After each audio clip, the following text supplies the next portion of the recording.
My name is Ian Fry. I'm the owner of Lose Your Ego, or L.Y.E apparel. Yeah. And I'm Emily Bergen, and I designed the first line for Lose Your Ego, and I also design other artwork under Ghost Baby. So how did you meet to actually form this right here, bro? I mean, I like it, but where did it all start? Well, we actually work together. I am the director of finance at an art school, and she is the librarian. Which art school? The Art Institute of Raleigh-Durham.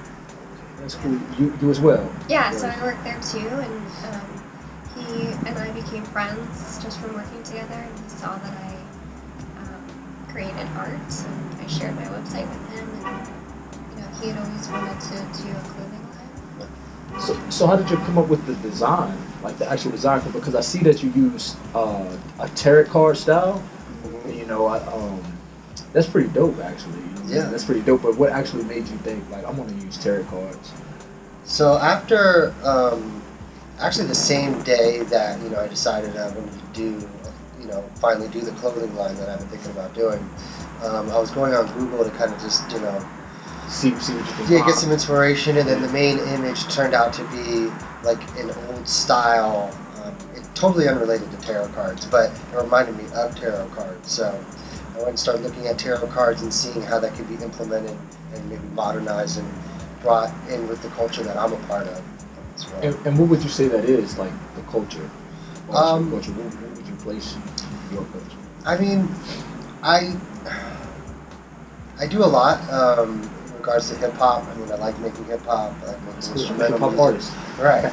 And if you can look at when you look at some of the tarot cards that Emily created, you can see elements of hip hop, not so to speak in actually these two designs, but in our Emperor one, it has more of an MC element. Also, the Empress is kind of portrayed to be a singer. The Hermit is in the lab making beats, and also in the Emperor, he has some graffiti work that he's doing. And you can see his spray can on the side. Yeah. I'm sorry. No. I was going to say, when he said tarot, that was really interesting to me because I was already kind of into that symbology, and so taking things that are kind of ancient and making them more for like the modern world, and putting in those elements of like hip hop and street art and fashion and all kinds of stuff was really like cool. It kind of made it more solid. Yeah. So tell me this: what type of environment would you prefer to be in when being in a state of creative thinking? Yeah, so if I'm working or if I'm drawing, I definitely need quiet time. It needs to be like my own little space. It's okay if there are people around, like as long as they're working too, So in that sense, you can kind of like vibe off of each other's energy, and it comes like a little hive where everybody's making something creative, but I need to be sort of distraction free in my own little world. What would you say, Anna? So the kind of process that we had with this line, and I think going forward works pretty well, is that we'll get our concept for each kind of piece down, and that way it's cohesive, and then we'll kind of focus in on maybe one or three at a time and say, hey, these are the design elements that we want to use, and we usually do very well in that. And then what ends up happening is we kind of get to a point where it's like, well, here's a few options, maybe we want to do it this way, and so we'll kind of like break, and she'll come up with some ideas, and then I'll think of some things, and then kind of weave it all together. So it's a combination of us sitting there together, and then separating. And I find most of my inspiration like right before I pass out for the night. I tend to think of things, and I'm like, it's like 10 o'clock, and I text her 15 things. Yeah. Before you lose track. Right. Yeah, and then I can't sleep about all the things. So collectively, as far as together, what are some goals? What would be the next goal? I'd say, like, what would be the next goal for you? Now that you have it out, you have something out, you have something to share with the world. What is the next goal? And along with that, you can also, I would like to know, what do you represent? What is it representing? The next goal for now is for this first line to be, made known. made to be aware, because right now we're kind of just promoting it. We had our event 2 nights ago, and we're just doing different collaborations with different avenues to get the brand recognized. As soon as I get enough so I can get a second line, as far as proceeds coming back, we kind of have the second line already ready to go. That's good, man. Yeah, so that's progress. I mean, it's it's not ready for print, but we have the but concept. it's stacked. You have the blueprint.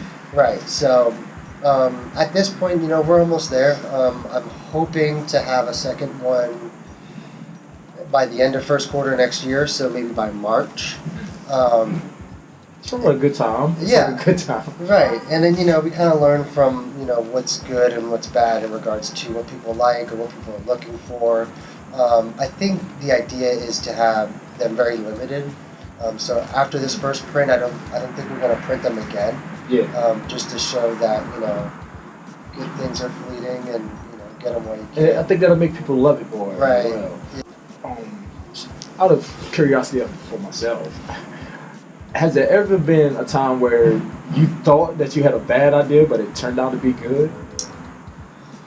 Like in this capacity for this line? Yeah. No, we have no bad ideas. No, I mean in the So every idea you'll make it good. I would draw things and I'd be like, this is so bad. Like, this is terrible. Yeah. Like the Wheel of Fortune, I actually hated for a really long time, but now it's one of my favorite ones. Kind of like grew on you. Yeah. Yeah. I don't know why. I think just because the other ones were so like figurative, and then this one was all like animals and stuff. Right. And I felt like it was disconnected a little, but now I really like it. So there's definitely times when I draw something, when I think it looks really stupid. Yeah. And then I come in, I'm like, oh my god, I love this. We're using it on everything. Yeah. And then it just keeps going like that. So lose your ego. How did that come about? Like, is that what's the meaning behind that? Lose your ego, because I feel like ego is an actual problem Of course. within society. Yes. Like ego and Major pride, problem. it definitely hurts us Yes. as a people. So lose your ego. Coming out saying that, people need to hear that. Yeah. What's the meaning?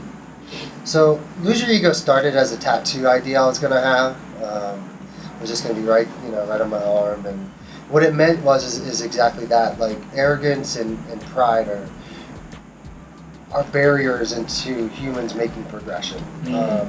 A lot of the times you won't help your fellow human being, just because you're like, I'm too good for that. It's a lot. I don't got the time. People forget to be humble. I think either maybe because they haven't been forced to be humble, I have been, and I'm sure we all have here. In regards to where you come from, you need to appreciate the smaller things that you do have, and then you do have things you should be it's acceptable to sharing them with other people. Right. So I think that's what the main idea about the brand is that if you look at the shirts, it's not showing off anything particular. They're more about a message. It's more about skeletons, because there's no color on them. In some aspects, there's not really a gender assigned to them or anything like that, right? I can dig that. We're trying to be universal and for everybody to be a part of It's it. more universal than a skeleton, man. Right. We all have We all have the skeleton. Yeah. So, if you had a message to give to upcoming designers, upcoming artists, clothing line owner, brand owners, what would you say to them? What is something that you think? For artists, I think speaks to artists, just create, just do it, even if you think it looks stupid or you don't feel like you're good enough, you can't really compare yourself to other artists. You just have to draw in your style or paint or do whatever you do, and keep it true to how you create. And Keep it true. Keep it true. Keep it true, yeah. Because for me, I was just drawing for fun, and Ian happened to see it and like it, and now here we are. Yeah. So you never know when somebody's gonna see what you're making and just love it. So you just gotta Very true. keep making Very stuff. true. Very true. Yeah, I mean, the thing is I'm not the most creative individual. I have my own avenues for creation, but I had these ideas inside of my head, and I had these visions for them, and I knew that I couldn't do them by myself. So when I saw someone as talented as Emily, You know, because she has a style, right? And I knew that in my head that the ideas that I had would fit that style. So, you know, if you're having, you know, frustrations into being able to create, sometimes it does take another person. And I think that also comes through in the branding itself, and saying that, you know, it's not a problem to need each other.